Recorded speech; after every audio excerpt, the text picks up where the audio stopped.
Hello, welcome to CC learning app.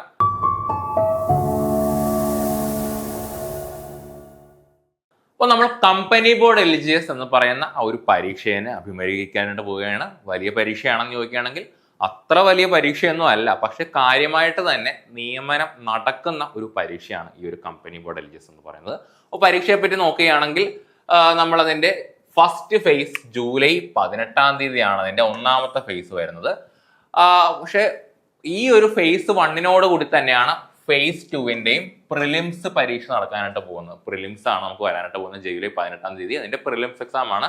ഇനി August 1 പോവുകയാണെങ്കിൽ face 3-യും face 4-ഉം കൂടി ഒരുമിച്ചാണ് നടക്കാനായിട്ട് പോകുന്നത്. രണ്ടും ഒരേ ദിവസം തന്നെയാണ്. രാവിലെ ഒരു പരീക്ഷ, ഉച്ച കഴിഞ്ഞ് അടുത്ത പരീക്ഷ. നമുക്ക് ഒരു 12 ദിവസം മുമ്പ് ഹോൾ ടിക്കറ്റ് വരും. അപ്പോൾ നമുക്ക് അറിയാൻ പറ്റും ഫേസ് 1 ആണോ, ഫേസ് 2 ആണോ, ഫേസ് 3 ആണോ, ഫേസ് 4 ആണോ എന്ന രീതിയിൽ. അപ്പോൾ നമുക്ക് അങ്ങനെ അറിയാൻ പറ്റുള്ളൂ. പക്ഷെ നിങ്ങൾ എന്ത് ചെയ്യണം, നിങ്ങൾക്ക് ഫേസ് 1 രാവിലെ തുടങ്ങുന്ന പരീക്ഷയാണെന്നുള്ള ആ ഒരു ബോധ്യത്തോടു കൂടി തന്നെ വേണം നമ്മൾ പഠിക്കാനായിട്ട്. എന്നാൽ മാത്രം നമുക്കിത് പ്രിലിംസ് നല്ല രീതിയിൽ തന്നെ ക്ലിയർ ചെയ്യാനായിട്ട് പറ്റുള്ളൂ. പ്രിലിംസ് അത്ര വലിയ കടമ്പയല്ല, എങ്കിൽ പോലും 100 മാർക്കിന്റെ പരീക്ഷയാണെങ്കിൽ നിങ്ങളൊരു 95 മാർക്ക് അടിക്കുന്ന രീതിയിൽ തന്നെ പഠനം മുന്നോട്ട് കൊണ്ടുപോകണം. ഫേസ് 3-യോ ഫേസ് 4-ഓ ആയിക്കോട്ടെ, നമ്മൾ എന്ത് ചെയ്യണം, ഫേസ് 1 എന്ന രീതിയിൽ തന്നെ പഠനം മുന്നോട്ട് കൊണ്ടുപോകണം. അത് കഴിഞ്ഞ് ഒരിക്കൽ പോലും നമ്മൾ എന്ത് ചെയ്യില്ല, നമ്മുടെ പുസ്തകം ക്ലോസ് ചെയ്യില്ല. നമ്മൾ എന്ത് ചെയ്യണം, ഒക്ടോബർ ഡിസംബർ മാസം നടക്കാൻ പോകുന്ന മെയിൻസ് പരീക്ഷയ്ക്കുള്ള പ്രിപ്പറേഷൻ അപ്പോൾ തന്നെ എന്ത് ചെയ്യണം, തുടങ്ങണം. ഒരു കാര്യം എന്ന് പറഞ്ഞാൽ മെയിൻസും പ്രിലിംസും തമ്മിൽ വലിയ വ്യത്യാസമൊന്നും സിലബസിൽ ഇല്ല. അപ്പോൾ എന്ത് ചെയ്യണം, നമ്മൾ ഒക്ടോബർ ഡിസംബർ തന്നെ ആ ഒരു പരീക്ഷയ്ക്കുള്ള അതിൻ്റെ മൂർധന്യാവസ്ഥയിൽ നമ്മൾ കൊണ്ടുവരണം. പുസ്തകം ഒരിക്കലും ക്ലോസ് ചെയ്യല്, പ്രിലിംസ് കഴിഞ്ഞ് ക്ലോസ് ചെയ്യല്. ആ ഒരു ഡിസംബർ വരെ എന്ത് ചെയ്യണം, നമ്മൾ കാര്യമായിട്ട് തന്നെ പഠനം മുന്നോട്ട് കൊണ്ടുപോകണം. മെയിൻസ് കിട്ടോ ഇല്ല എന്നുള്ളതൊക്കെ പിന്നെയുള്ള കാര്യമാണ്. നമ്മൾ എന്ത് ചെയ്യണം, നല്ല രീതിയിൽ തന്നെ പഠിച്ച് സെറ്റ് ആക്കണം. ഓക്കെ, അപ്പോൾ അത് കഴിഞ്ഞ് നമുക്ക് ആ ഒരു ഡിസംബർ മാസം ഒരു പരീക്ഷ വരാൻ പോകുന്നുണ്ട്. ഏതാണ്, നമ്മുടെ സ്വപ്ന ജോലിയായിട്ടുള്ള ലോവർ ഡിവിഷൻ ക്ലർക്ക് എന്ന് പറയുന്നത്. എല്ലാ ഒരു PSC പരീക്ഷ അഭിമുഖീകരിക്കുന്ന എല്ലാവരുടെയും ഒരു സ്വപ്നമാണ്. ഒരു സാധാരണക്കാരൻ്റെ IAS എന്നൊക്കെ പറയുന്ന ഒരു ജോബാണ് എന്തെന്ന് പറയുന്നത് നമ്മുടെ ലോവർ ഡിവിഷൻ ക്ലർക്ക് എന്ന് പറയുന്നത്. അപ്പോൾ ഈ ഒരു ലോവർ ഡിവിഷൻ ക്ലർക്ക് അല്ലെങ്കിൽ LD ക്ലർക്കിന്റെ നോട്ടിഫിക്കേഷൻ വരുന്നത് ഈ കമ്പനി ബോർഡ് LGS ആ ഒരു പരീക്ഷയുടെ ആ ഒരു ടൈമിലാണ്, മെയിൻസ് പരീക്ഷയുടെ ആ ഒരു ടൈമിലാണ് അതിന്റെ നോട്ടിഫിക്കേഷൻ വരാനായിട്ട് പോകുന്നത്. അപ്പോൾ ആ ഒരു സമയത്ത് നോട്ടിഫിക്കേഷൻ വന്നു കഴിഞ്ഞ് ഒരു ഓഗസ്റ്റ് ഒക്ടോബർ 2027 അടുത്ത വർഷമാണ് 2027 ആകുമ്പോൾ അതിന്റെ പരീക്ഷ ഉണ്ടാകും. മിക്കവാറും പ്രിലിംസും മെയിൻസൊന്നും ഇല്ല, ഒരൊറ്റ ഫേസിൽ തന്നെ ആയിരിക്കും ഇതിന്റെ പരീക്ഷ നടക്കാൻ പോകുന്നത്. പല ജില്ലകളിൽ ജില്ലാടിസ്ഥാനത്തിലുള്ള ഒരു പരീക്ഷയാണ്. പല ജില്ലകളിലായിട്ടായിരിക്കും. മിക്കവാറും ഓഗസ്റ്റ് മാസത്തിൽ തന്നെ തിരുവനന്തപുരം ജില്ലയുടെ പരീക്ഷ ഉണ്ടായിരിക്കും. പിന്നെ നമുക്ക് നടുക്കുള്ള ജില്ലകളിലേക്ക് എറണാകുളം, ഇടുക്കിയൊക്കെ ആകുമ്പോഴേക്കും അത് ഒക്ടോബർ വരെയൊക്കെ പോകാനുള്ള ആ ഒരു ചാൻസ് ഉണ്ട്. അതിന്റെ റാങ്ക് ലിസ്റ്റ് വരുന്നത് 2028 അതിന്റെ റാങ്ക് ലിസ്റ്റ് വരുന്നത്. ഓക്കെ, ഇനി നമ്മൾ ഈ ഒരു LGSഉം LDCയും തമ്മിലുള്ള അതിന്റെ ഒരു സിലബസ് ഒന്ന് ജസ്റ്റ് ഒന്ന് കമ്പയർ ചെയ്ത് നോക്കുകയാണെങ്കിൽ ഏകദേശം ഒരു 68-70 വരെയൊക്കെ എന്താണ് സിലബസ് ഓൾമോസ്റ്റ് സെയിം ആണ്. ജസ്റ്റ് ഒന്ന് നോക്കുകയാണെങ്കിൽ GK നോക്കുകയാണെങ്കിൽ കമ്പനി ബോർഡ് LGS നോക്കുകയാണെങ്കിൽ 60 മാർക്കാണ് ഇവിടെ GKക്ക് ഉള്ളത്. ആ സമയം LDC നോക്കുകയാണെങ്കിൽ എന്താണ് 50 മാർക്കാണ് അവിടെ GKക്ക് ഉള്ളത്.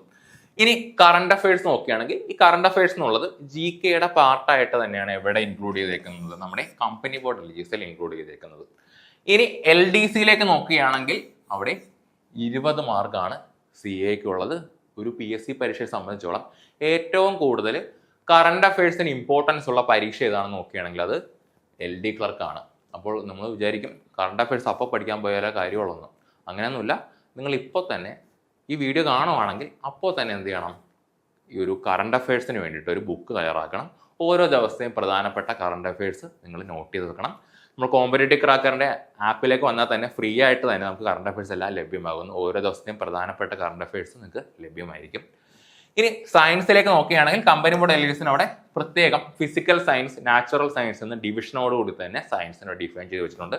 ആ സമയം LD ക്ലർക്കിലേക്ക് നോക്കുകയാണെങ്കിൽ 3 മാർക്ക് ഫിസിക്സ്, 3 മാർക്ക് കെമിസ്ട്രി, അതേപോലെ തന്നെ 6 മാർക്ക് ബയോളജി ആൻഡ് പൊതുജന ആരോഗ്യം എന്നും പറഞ്ഞ് അവിടെ കൊടുത്തിട്ടുണ്ട്. പക്ഷെ അതെന്താണ് ഒരു നമുക്ക് GKയുടെ പാർട്ടായിട്ട് തന്നെ അവിടെ കൺസിഡർ ചെയ്യാം. ഇനി മാത്സ് ആൻഡ് മെന്റൽ അബിലിറ്റി നോക്കുകയാണെങ്കിൽ 20 മാർക്കിനാണ് കമ്പനി ബോർഡ് LGSൽ മെന്റൽ ലഘുഗണിതം, മാനസിക നിരീക്ഷണ പാഠവും എന്നും പറഞ്ഞ് അവിടെ 20 മാർക്കിനുണ്ട്. LD ക്ലർക്കിലേക്ക് വരുമ്പോൾ അത് വെറും 10 മാർക്കേ ഉള്ളൂ. നമുക്ക് ഇവിടേക്ക് വരുമ്പോൾ മാത്സിന് കുറച്ചൊരു വെയിറ്റേജ് ഉണ്ട്. പക്ഷേ LD ക്ലർക്കിലേക്ക് വരുമ്പോൾ 10 മാർക്കായിട്ട് അവിടെ കുറയാണ്. എങ്കിൽ പോലും 10 മാർക്ക് എന്നുള്ളത് നിങ്ങളുടെ റാങ്ക് നിർണ്ണയിക്കുന്ന ഒരു ഘടകമാണ്. എല്ലാവർക്കും കിട്ടുന്ന ഒരു 10 മാർക്കാണെന്ന് നമ്മളത് പഠിച്ചെടുക്കണം. ഇനി ഇംഗ്ലീഷിലേക്ക് വരികയാണെങ്കിൽ ഇവിടെ ആ ടെൻഷൻ ഇല്ല. ഇംഗ്ലീഷ് ഇല്ല, അതോടൊപ്പം തന്നെ മലയാളം എന്തില്ല, നമുക്ക് കമ്പനി ബോർഡ് LGS ഈ 2 സബ്ജക്റ്റുകളും ഇല്ല. അതേസമയം ഇവിടുത്തെ വില്ലാളി വീരന്മാരാണ് ഈ ഒരു ഇംഗ്ലീഷും മലയാളം അതോടൊപ്പം മാത്സും എന്ന് പറയുന്നത്. അപ്പോൾ ഈ ഒരു കമ്പാരിസൺ നോക്കുകയാണെങ്കിൽ ഏകദേശം 68-70% നമ്മുടെ സിലബസ് സെയിം ആണ്. ആകപ്പാടെ കുറച്ച് അങ്ങോട്ടും ഇങ്ങോട്ടും മാറുന്നതേ ഉള്ളൂ. ഞാൻ പറയാൻ വന്നത് എന്താണെന്ന് വെക്കുകയാണെങ്കിൽ നമുക്ക് LGSൽ നിന്ന് നേരെ LDSിലേക്ക് വരാനായിട്ട് പറ്റും. ഇപ്പോൾ നിങ്ങൾ ആദ്യമായിട്ട് PSC പരീക്ഷ അഭിമുഖീകരിക്കാൻ പോകുന്ന ഒരാളാണ്, അല്ലെങ്കിൽ കുറേ നാൾ PSC പഠിച്ചിട്ട് പിന്നെ ഒരു ഗ്യാപ്പ് വന്നിട്ട് വീണ്ടും പഠിക്കാൻ പോകുന്ന ഒരാളാണ്. അങ്ങനെയുള്ളവരെ സംബന്ധിച്ചോളം LGS എന്നുള്ളത് ഒരു നല്ലൊരു ചാൻസാണ്. നിങ്ങൾക്ക് മാക്സിമം പഠിക്കാൻ അല്ലെങ്കിൽ ഉഴുതുമറിക്കാൻ പറ്റിയ ഒരു ടൈമാണ് LGS എന്ന് പറയുന്നത്. അത് കഴിഞ്ഞിട്ട് നമ്മളെ പഠനം കഴിഞ്ഞ് നമ്മുടെ പരീക്ഷ, മെയിൻസ് പരീക്ഷ കഴിയുന്ന ആ ഒരു ടൈമിൽ തന്നെയാണ് എന്തിൻ്റെ നോട്ടിഫിക്കേഷൻ വരുന്നത്, നമ്മുടെ LD ക്ലർക്കിൻ്റെ നോട്ടിഫിക്കേഷൻ വരുന്നത്. LGSും LDSും തമ്മിൽ പേറോളൊക്കെ നമ്മൾ കമ്പയർ ചെയ്യുമ്പോൾ കുറച്ചുകൂടി ഉയർന്നൊരു ജോബാണ് LDC എന്ന് പറയുന്നത്. അപ്പോൾ നിങ്ങൾക്ക് LGS പഠിച്ച് ഒരു ജോലി കിട്ടിയിട്ട് LDCയിലേക്ക് പറക്കാനുള്ള നല്ലൊരു ഓപ്പർച്യൂണിറ്റി കൂടിയാണ് ഈ ഒരു വർഷം അവസാനത്തേക്ക് വരുന്നത്. നിങ്ങൾ നല്ല രീതിയിൽ പഠിക്കുകയാണെങ്കിൽ നല്ല ഒരു ജോബ് ഈ ഒരു വർഷം തന്നെ നമുക്ക് സെറ്റാക്കാം. അതോടൊപ്പം തന്നെ അടുത്ത വർഷം വരാൻ പോകുന്ന LD ക്ലർക്ക് നമുക്ക് ഈ ഒരു പ്രിപ്പറേഷനിലൂടെ നമുക്ക് സെറ്റാക്കിയിരിക്കും. നമ്മുടെ കോമ്പറ്റേറ്റീവ് ക്രാക്കറിന്റെ കമ്പനി ബോർഡ് LGSന്റെ പുതിയ ബാച്ചൊക്കെ സ്റ്റാർട്ട് ചെയ്തിട്ടുണ്ട്. നമ്മുടെ ഈ ഒരു ബാച്ചിൽ ജോയിൻ ചെയ്യാനായിട്ട്, ഈ ഒരു ക്രാഷ് ബാച്ചിൽ ജോയിൻ ചെയ്യാനായിട്ട് 8590202323 എന്ന നമ്പറിലേക്ക് നിങ്ങൾക്ക് കോൺടാക്ട് ചെയ്യാം. അതോടൊപ്പം തന്നെ നിങ്ങൾക്ക് LD ക്ലർക്കിന്റെ ലോങ് ബാച്ചിൽ ജോയിൻ ചെയ്യാനാണ് താല്പര്യമെങ്കിൽ നമ്മുടെ പുതിയ LD ക്ലർക്കിന്റെ പുതിയ ബാച്ച് ലോഞ്ച് ചെയ്തിട്ടുണ്ട്. സർക്കാർ ജോലി എന്നുള്ളതൊരു സ്വപ്നമായിട്ട് നമുക്ക് ഇനി അവശേഷിക്കില്ല. നമുക്ക് മികച്ച ഒരു ജോലിയോടുകൂടി LD ക്ലർക്കിനെ പറ്റി പറയുകയാണെങ്കിൽ ഒരു ചെറിയ പ്രായത്തിൽ തന്നെ നിങ്ങൾ സർവീസിൽ കയറുകയാണെങ്കിൽ നല്ല ഉയർന്ന റാങ്കോടുകൂടി നമുക്ക് എന്ത് ചെയ്യാൻ പറ്റും, റിട്ടയർ ചെയ്യാൻ പറ്റും. അതാണ് LD ക്ലർക്കിന്റെ ഏറ്റവും വലിയ പ്രത്യേകത എന്ന് പറയുന്നത്. നമ്മുടെ LD ക്ലർക്കിന്റെ പുതിയ ബാച്ചിൽ ജോയിൻ ചെയ്യാൻ താല്പര്യമുള്ളവർക്കും ഈ ഒരു നമ്പറിൽ കോൺടാക്ട് ചെയ്യാം. 8590202323 എന്ന നമ്പറിൽ കോൺടാക്ട് ചെയ്യാം. അതോടൊപ്പം തന്നെ നമുക്ക് ഫ്രീ ആയിട്ട് സ്റ്റഡി മെറ്റീരിയൽസ് പ്രൊവൈഡ് ചെയ്യുന്ന ഫ്രീ ഗ്രൂപ്പ് ഉണ്ട്. അപ്പോൾ ഈ ഫ്രീ ഗ്രൂപ്പിൽ ജോയിൻ ചെയ്യാൻ താല്പര്യമുള്ളവർ ഈ ഒരു വീഡിയോയുടെ താഴെ കാണുന്ന ലിങ്കിൽ ജോയിൻ ചെയ്യുക. അതോടൊപ്പം തന്നെ എല്ലാവർക്കും നല്ലൊരു ദിവസം ആശംസിക്കുന്നു. താങ്ക് യു, നന്ദി, നമസ്കാരം.